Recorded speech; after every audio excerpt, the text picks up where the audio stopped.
I used to be a state legislator in Columbus, Ohio.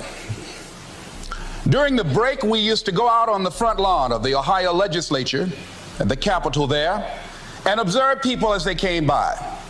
There was one particular person that all of us knew.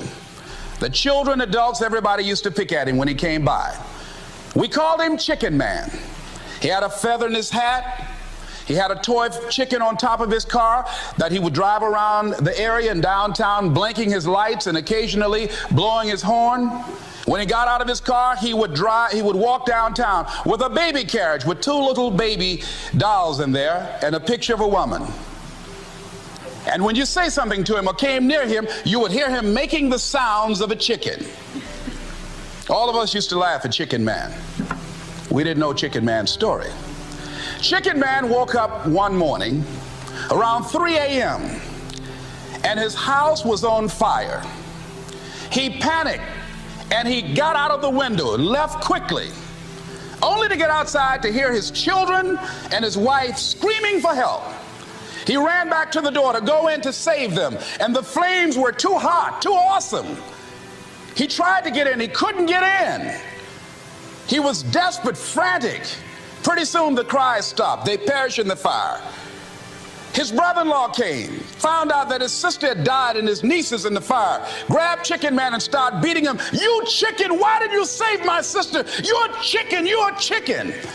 When the people pulled him off Chicken Man, they picked him up and said, "Are you all right?" And Chicken Man looked at him and he started making the sounds of a chicken. He never ever overcame that tragedy. He was stuck. From that experience, none of us knew why Chicken Man went around with this picture and these little dolls. I remember when I was stuck in anger for a long time, when I made a commitment to my adopted mother that I was going to purchase her a home. I'll never forget the experience of working real hard to get the money for the down payment. Someone had told me of a beautiful home in an exclusive area of Miami. I went to see it, took my mother there, and she said, "Yes, I want it." It was on the water. We went to the closing. My attorney said, "Les, have you had a title search?" I said, "What's a title search?" "Well, we just take a couple of days to check it out and make sure there are no liens against the property that you might have to pay if you buy this home." The guy who was there selling me the house, he said, "Listen," he said, "the only reason that I'm selling you this house and selling it at a loss is because I admire the fact that you want to purchase this house for your mother. I have another guy who will give me substantially more money, but I like you. And I've got to get back to Philadelphia. Now, if we cannot consummate this deal now, then the deal is off." I said, "There are no liens against the property?" He says, "No, of course not." I looked at my attorney. I said, "I believe him. I'll sign." She said, "Mr. Brown, I'm not questioning his honesty." She said, "But business is business." I signed that contract, and we had a big celebration. Everybody in the neighborhood was talking about Leslie coming home, one of the twins that Mamie adopted, to buy her a home. Child, isn't that nice? God is going to bless him.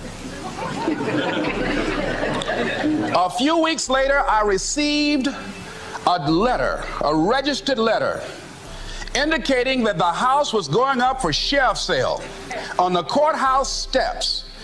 A man had filed a $12,000 lien against the property because the previous owner owed him that money. And if I did not come up with $12,000 in 30 days, he was going to sell the house to the highest bidder. I called this man and said, "Mister, my name is Les Brown. I purchased this house. I had nothing to do with your prior bill. He said, "That's not my problem." He said, "You should have had a title search." I said, "Can you give me time?" I said, "My mother is an older lady. She has a bad heart." And I said, "Please," I said, "if you just give me the time, I don't know how I'm going to do it with the house note and everything else, but I think I can pay you at least $2,000 a month, and within 6 months, somehow I will pay you your money." He said, "No, I want it all in 30 days or you get out." I did everything I could, racked my mind thinking about how I could get $12,000 because I took everything I could to get the money just for the down payment and the closing. I finally had to face the reality that I wasn't going to be able to do it. I was up around 2 o'clock in the morning, walking back and forth, thinking, how was I going to tell my mother this? My children were there in the room sleeping all night long. I agonized over this. I lost over 23 pounds. Pretty soon I went in the room where my mother was sleeping, and I said, Mama, I got down on my knees by the bed. I said, Mama, I got to talk to you. And she said, what's wrong? I said, Mama, I said, we got to get out the house. I said, in my haste to buy the house, I made a mistake. She said, that's all right, baby. I didn't like this house anyhow.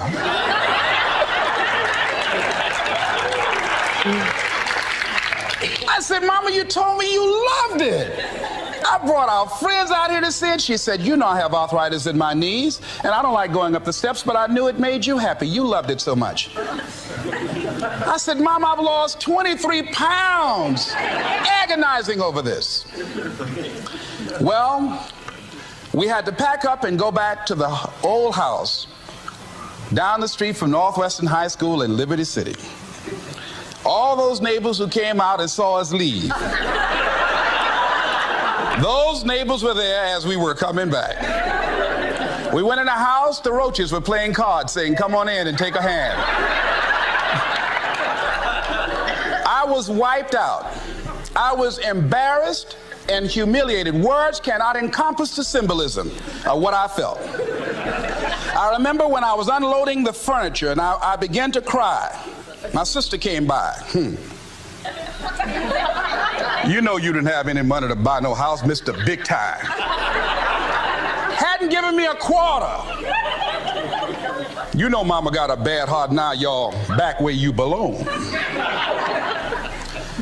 As I was crying and my head down, taking furniture in, my mama said, hold your head up. I said, Mama, I just feel so bad about this, Mama. She said, hold your head up and dry your tears. You have nothing to be ashamed of. And I did, as we unloaded that furniture in that house. For several weeks, I was numb. I was immobilized with anger.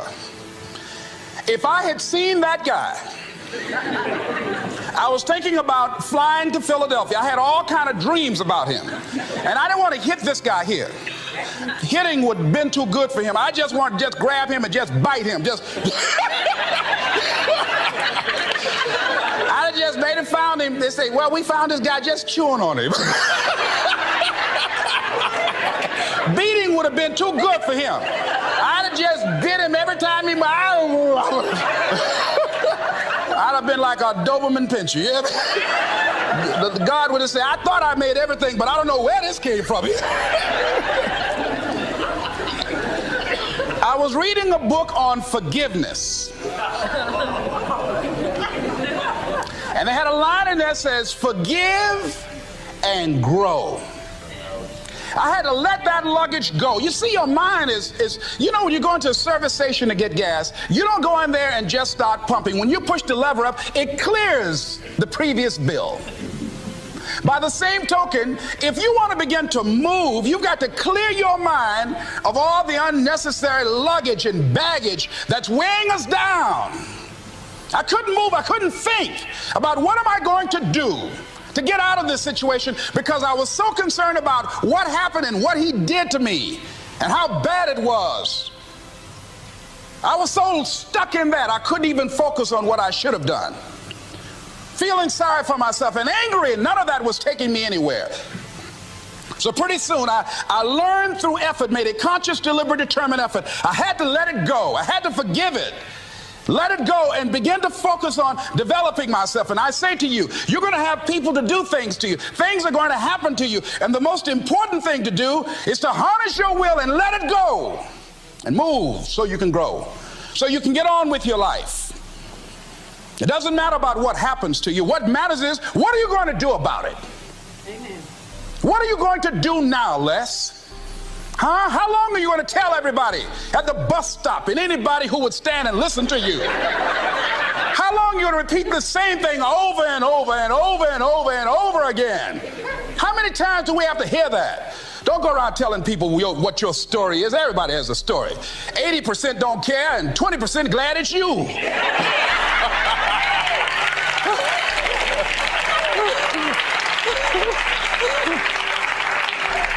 They say, I'm glad that didn't happen to me. Sometimes you think you got some problem. You hear somebody else's problem, and if their problem is real bad, it make you feel good. Am I right? All right. So I had to let that go. All of us got stories to tell.